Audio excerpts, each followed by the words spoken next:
My name is Mary Flanagan, and I'm talking with you from San Antonio, Texas. My goal in the next few minutes is to share with you some real instances where I have used Peter Block's Conversation for a Change in a powerful way, in that it helped a group get unstuck and move forward without carrying all their old baggage along. The first instance that I'll share with you is with a neighborhood association here in San Antonio. They had gone through several years of difficult leadership. There was a lot of relationship tension, a lot of in-group, out-group, people feeling excluded, not able to really make a difference, etc. New leadership came on board, and their wish to me, to result from our facilitated session, was that they would be able to just get past all of the old garbage that had been dragging them down for quite a while. So we did this conversation for a change. We identified a number of sort of broken record conversations that had been going on over and over and over in their community that they didn't listen to anymore. They had become old tapes, and got them up on a flip chart, put a big line through them, and the group agreed not to have a conversation on any of those topics for the next half hour or so.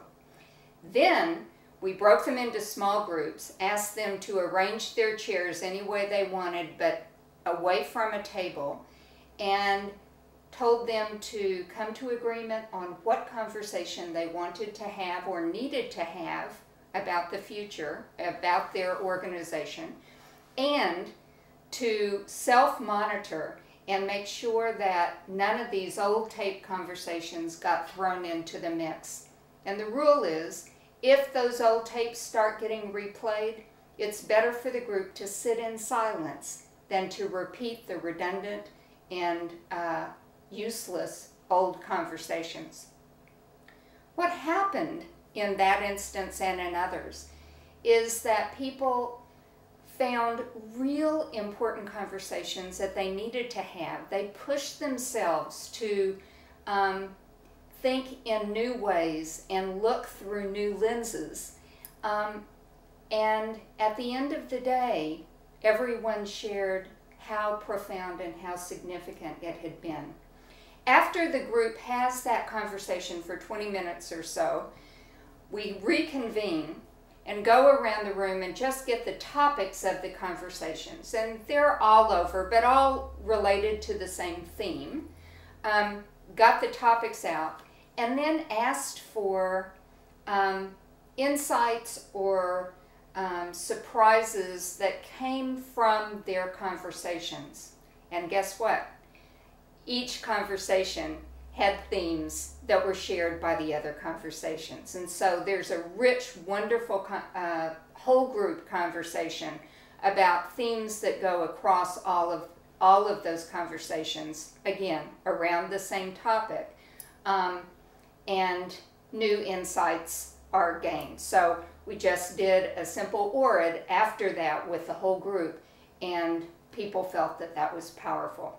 I think the impact on the participants was a real freeing and an ability to sort of leave the past behind and move forward. And the expression of the emotional release and freedom that that gave the group, people gave voice to that. Another group that I used it with was an organization that was struggling to decide whether or not they should close their doors or move forward. It was a social service agency. Funds were hard to come by. Clients weren't very plentiful. So there was a real question on the table: do we stop or do we try to figure out how to move forward? Not surprisingly, in the room, there were people who were passionate about, we cannot abandon our mission. We have to stay in here. And others who were being more pragmatic and saying, There ain't nothing to hold on to. We've got to stop. And they were just stuck with these different philosophical stances. And this was a conversation for a change on the wing. I had not planned on doing that day, but we did it, and we got people to identify what are the conversations we keep having over and over and over about this agency, and they're getting us nowhere. Got them up on the wall, told them to have a new conversation about the organization. It simply got them unstuck. People on the board were at loggerheads. They were unable or unwilling to hear the distance and dissonance between their stances, and it really got them unstuck off of the old tapes. They had those new conversations, and it was a huge breakthrough. And then we began planning for their future, and that was about 8 years ago, and the organization is thriving now. A really powerful community experience of a number of families and parents meeting together with families and parents from a poverty neighborhood who were concerned about the failure of the schools where their kids were and the inability to move forward. They were meeting with a number of United Way volunteers who all had on their corporate suits and were trying to just be regular people, but it was all kind of awkward and questionable as to whether or not it would ever work. When we did this same exercise, oh my, the parents, in articulating the conversations about why the educational system doesn't work, filled several sheets. Things like parents don't care. If they're not educated, their kids will never be educated.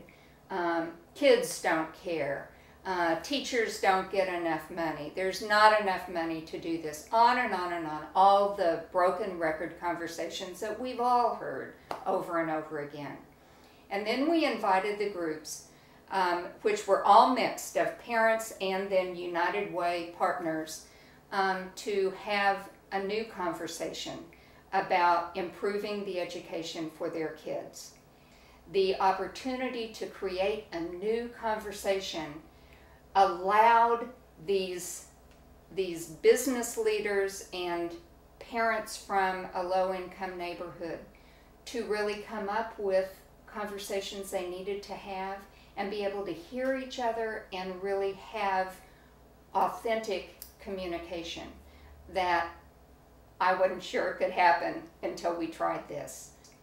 And it was magic, it was powerful, and it was the beginning step in a community organizing effort to really engage parents and families in new ways in this low-income neighborhood on behalf of the education of their kids.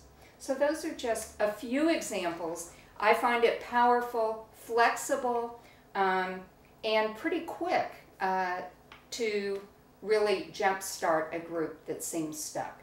I hope you have wonderful experiences with it as well. Thanks.